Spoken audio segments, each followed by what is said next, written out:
My name is Antonia Brooks. I am 71 years old, and this is the story of the quietest revenge a mother ever planned. It all began on an ordinary Tuesday morning in a doctor's waiting room. My phone rang, and when I saw my daughter Angela's name on the screen, I smiled. I thought she was calling to check on me. Instead, I heard her cold, detached voice saying, "Mom, we're leaving for Europe tomorrow. I sold your beach house and your car. We needed the money. Bye." The line went dead, and so did something inside me. 45 years of sacrifice ended in a few seconds of silence. Yet, I didn't cry. I breathed in slowly and remembered the manila envelope my late husband Robert had given me 3 days before his heart stopped at breakfast. He had smiled and said, "If anything ever happens to me, open this when you're ready." I had forgotten it until that moment. That evening, I returned home, opened the dresser drawer, and held the envelope in trembling hands. Inside were legal papers, property deeds, bank certificates, and a letter written in Robert's careful handwriting. "My dear Antonia, if you are reading this, it means I am gone. Forgive me for not telling you sooner, but I wanted to protect you. Over the years, I invested our savings. We own 7 properties and shares in 3 companies. You are the sole heir." My breath caught. Robert had been a bus driver all his life, yet he had quietly turned every penny into a fortune. I was rich, and Angela had no idea. I thought of her icy tone, of the house she had sold, of the truck that still carried Robert's scent. I realized that my daughter had not only betrayed me, she had underestimated me. The next morning, I called our lawyer, Mr. Peterson. He confirmed that the documents were valid and that Angela's sale of the beach house was illegal. He could reverse it, press charges, recover everything. But I told him no. I didn't want a courtroom fight. I wanted something slower, quieter, something that would teach her the weight of what she'd done. Over the following weeks, I lived like 2 different women. To the neighbors, I was the poor widow left alone by a selfish daughter. Inside my home, I was a strategist, quietly reclaiming my life. Mr. Peterson worked behind the scenes while I kept my daily routine, watering the plants, smiling at people who pitied me. At night, I planned. I had him transfer the properties back into my name and secretly took ownership of the apartment building where Angela lived. Meanwhile, she was in Europe, posting pictures of cafes and cobblestone streets, believing she had escaped her past. When Mr. Peterson called to say the beach house was mine again, I took a long bus ride to see it. The smell of the ocean mixed with memories of Robert and summer laughter. Strangers had lived there briefly. They thought the previous owner was an old, sick woman forced to sell. They didn't know that the sick woman had just become their landlord. I smiled, thanked them for their kindness, and went home. Weeks later, news arrived from a neighbor. Edward, Angela's husband, had debts. Big ones. The bank was investigating loans he had taken out using the apartment as collateral, property that was legally mine. The perfect storm was forming. Soon, Angela's dream trip collapsed. Edward vanished, leaving her stranded and broke. One morning, my phone rang again. Her voice was trembling now. "Mom, can I come home? I have nowhere else to go." I paused just long enough for her to feel the silence on the line, then answered gently, "Of course, honey. Come home." When she arrived, she looked nothing like the elegant woman who had left. Her eyes were hollow, her hands shaking. She tried to apologize, but words failed. I made her coffee, watched her cry, and said softly, "Rest first. We'll talk later." That night, while she slept in her old room, I sat by the window with Robert's photograph and whispered, "It's starting, my love. She's back." The next weeks were a lesson written in real life. Angela learned to live with less, to clean, to budget, to face collectors and letters demanding payment for Edward's lies. She discovered humility, something she had never known. I kept silent, watching. Every time she tried to explain her pain, I offered a patient smile and said, "Everything can be rebuilt." Inside, I knew the truth. She was rebuilding herself. One evening, she found another envelope Robert had hidden, one I didn't know existed. Inside was a small key and a note.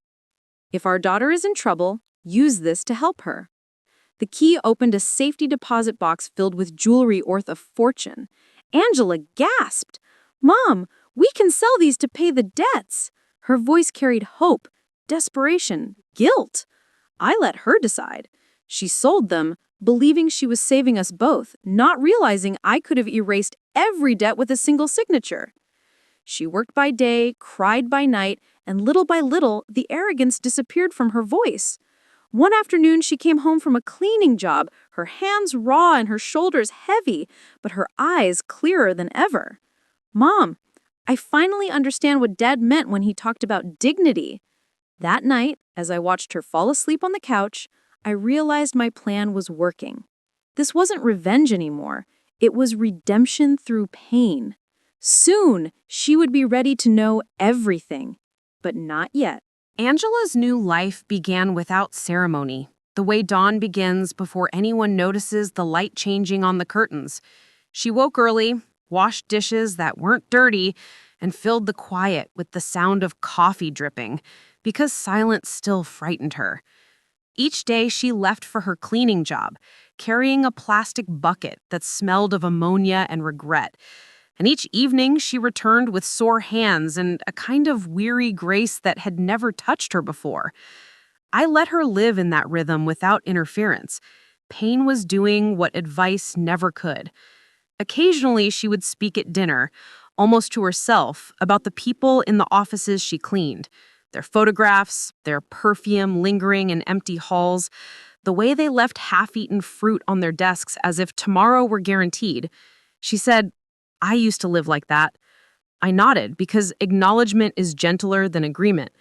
Weeks passed. One afternoon, Mr. Peterson called with news heavy enough to bend the air. "Mrs. Brooks," he said, "we've traced Edward's debts, over $200,000 spread across banks and private lenders. Several documents bear your daughter's forged signature." My pulse slowed, not from shock, but from recognition. The trap she had helped build with her blindness was closing around her name. I asked him quietly, "Can we prove she didn't know?" He replied that with evidence it would be possible, though costly. I told him to begin and not to tell her. She had to believe salvation was far away, so that when it arrived, she would know its value. That night, Angela came home early, carrying an envelope of cash from selling the last of Robert's jewelry.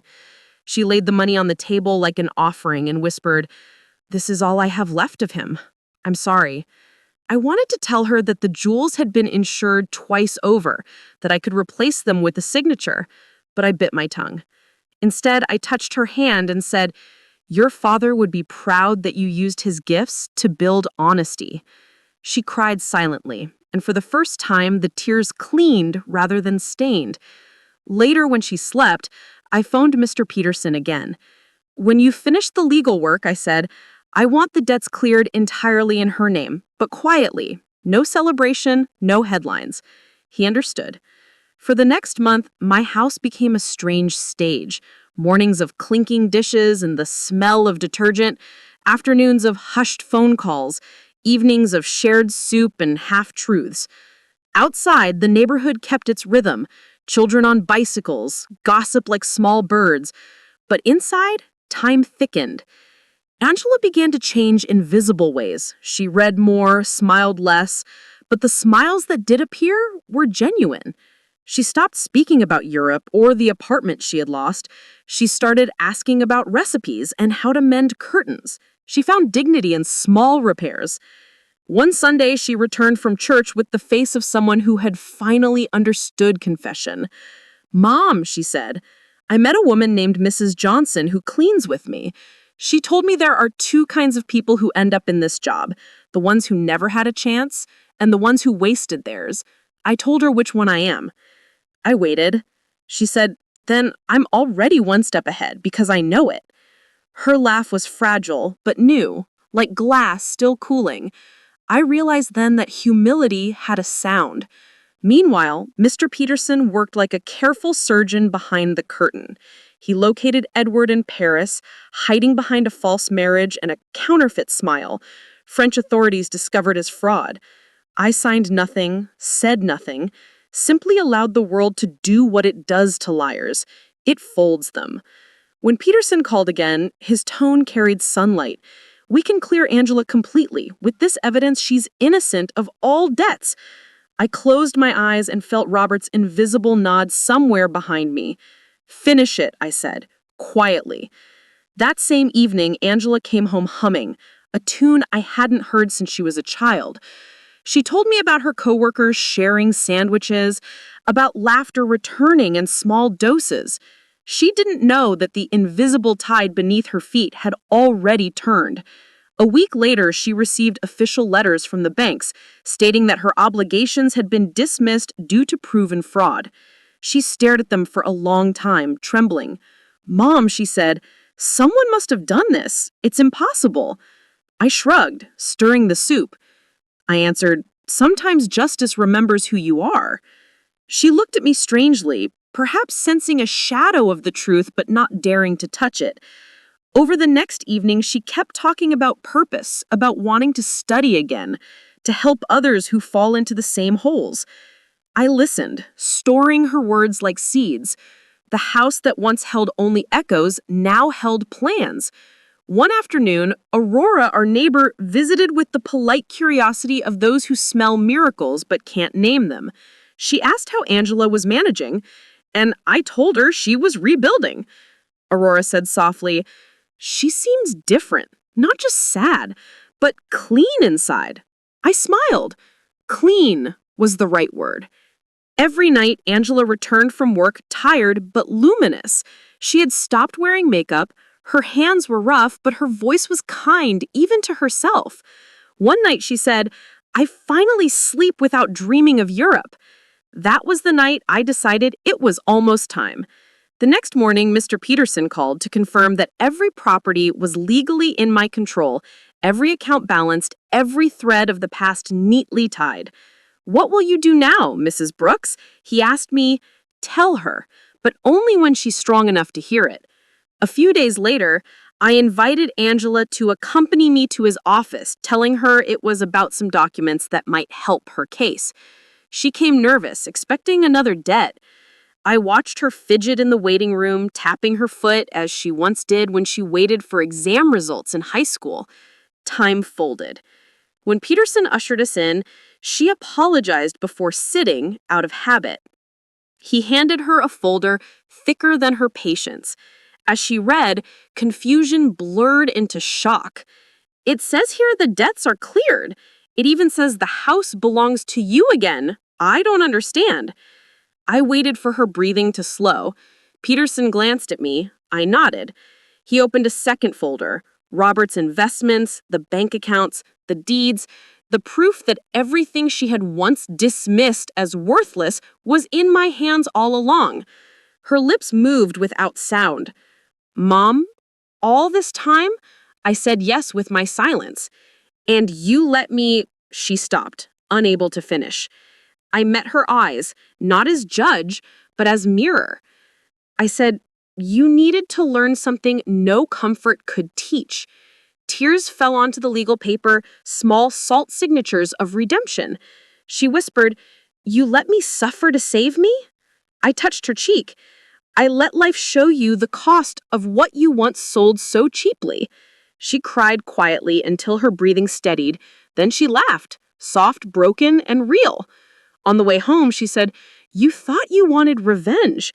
And I answered, "Revenge is loud. Lessons are quiet." That evening, she didn't eat much. She sat by the window watching rain trace patterns on the glass and finally whispered, "Thank you." I went to bed that night knowing Robert would have approved. We drove home in a hush that felt like snowfall, each of us measuring the distance between who we had been and who we might be now. Angela kept touching the edges of the folders as if they might evaporate, and I kept my hands on the wheel as if the road itself needed reassurance. That night we didn't speak much. She brewed tea, then forgot to drink it, then reheated it, and finally let it cool again. And when she looked up from the window, the streetlights made a net of light across her face.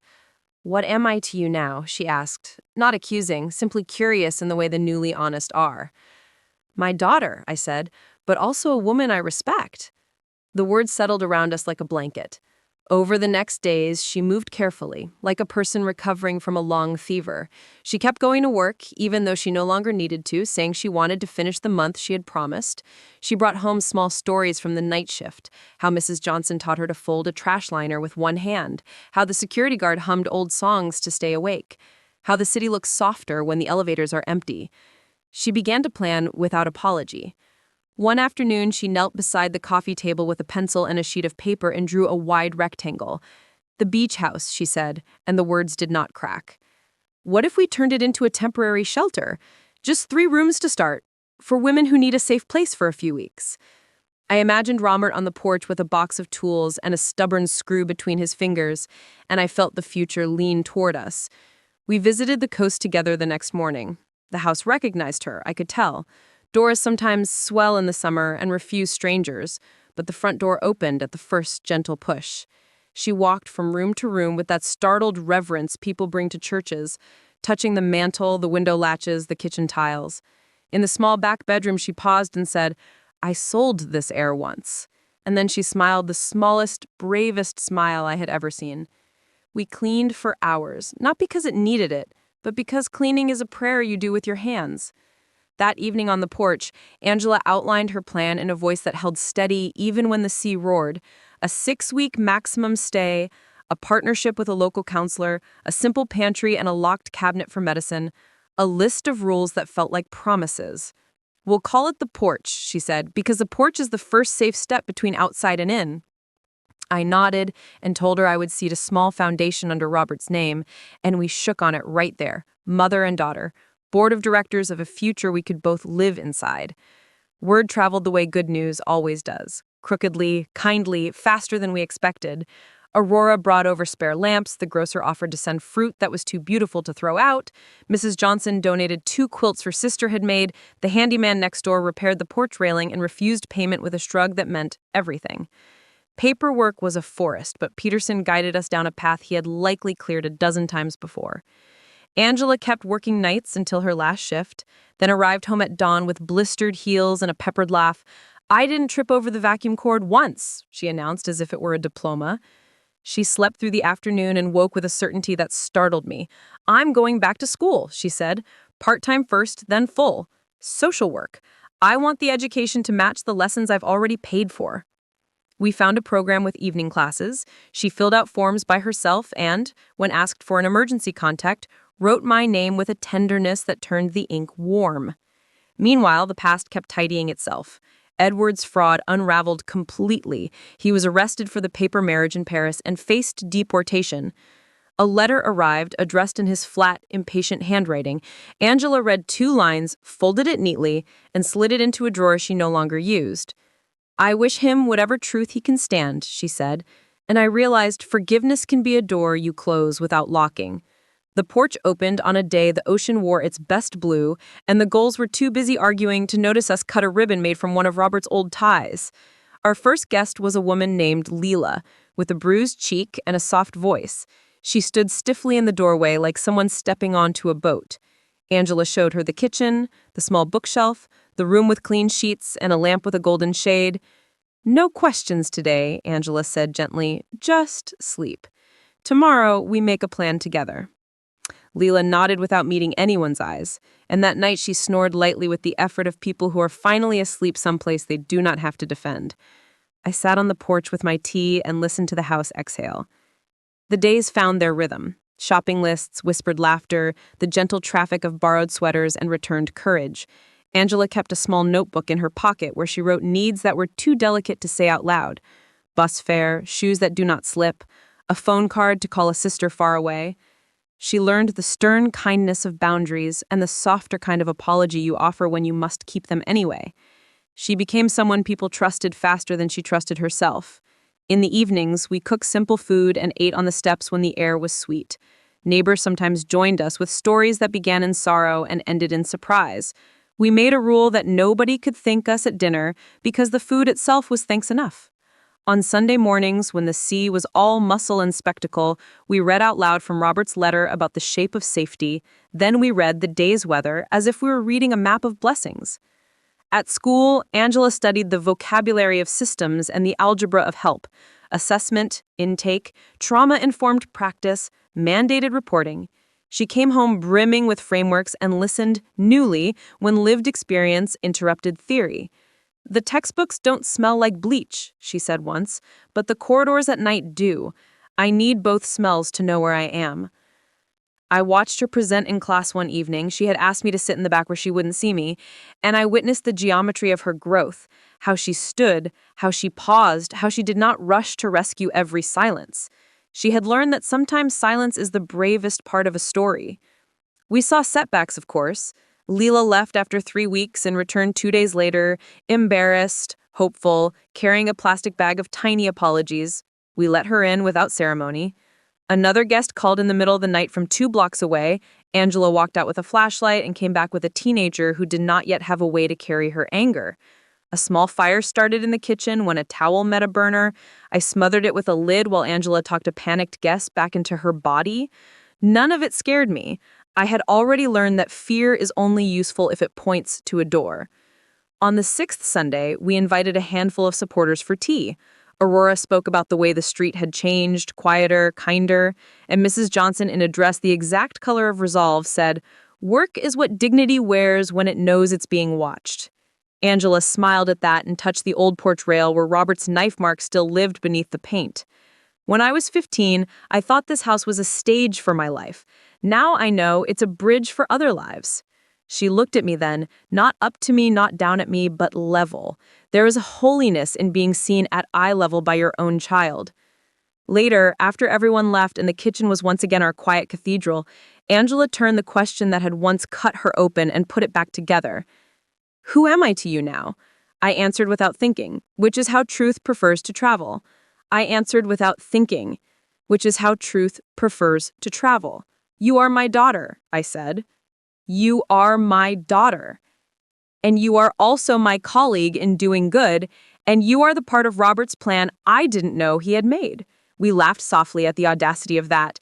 Then we cried, just a little, from relief. Seasons changed with the honest speed of weather. Angela finished her first term with grades that glowed modestly on a cheap printout. She taped them inside a cabinet where nobody else could see them. The porch expanded to 4 rooms after an electrician with hands that smelled of copper donated a day of labor.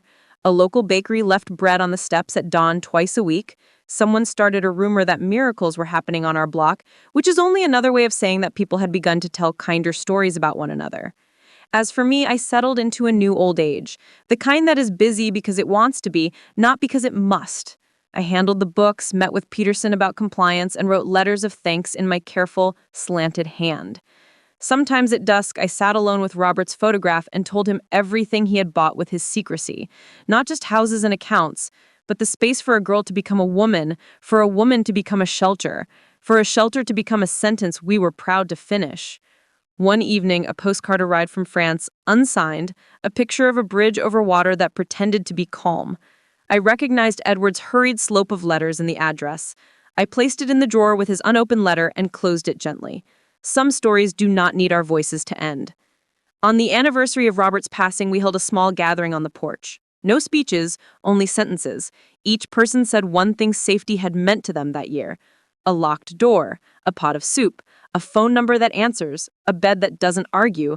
When I was turned, I said, a plan that waits for the right hour. Angela said, forgiveness that doesn't erase memory. The ocean agreed by making the kind of sound that can only be understood by hearts and old wood. Later that night, after our guests had gone and the dishes were done and the lamps stood in their gentle halos, Angela sat beside me and laced her fingers into mine. She said, "You taught me the difference between revenge and justice. Revenge wants witnesses. Justice wants results. You gave me results." I kissed her temple where childhood had once lived and adulthood now kept house. "No," I said. "Life gave you results. I only protected the silence long enough for you to hear them." We watched the dark turn gracious at the edges. Somewhere a gull argued with a moon it could never quite catch. In the morning there would be groceries and intake forms and someone's laughter sliding under a door like light. Before bed, I stood in the doorway of the room where Angela had slept as a girl and breathed in the faint ghosts of bubblegum and hairspray and the fierce perfume of teenage certainty. Then I closed the door softly, the way one closes the past when it is finally folded. If you ask me now what wealth is, I will not show you numbers. I will show you the porch steps at sunrise, when a woman with a bruised past carries a suitcase that feels lighter than it did the night before. I will show you my daughter's hands writing a list that begins with other people's names. I will show you a house that breathes with every person who has learned here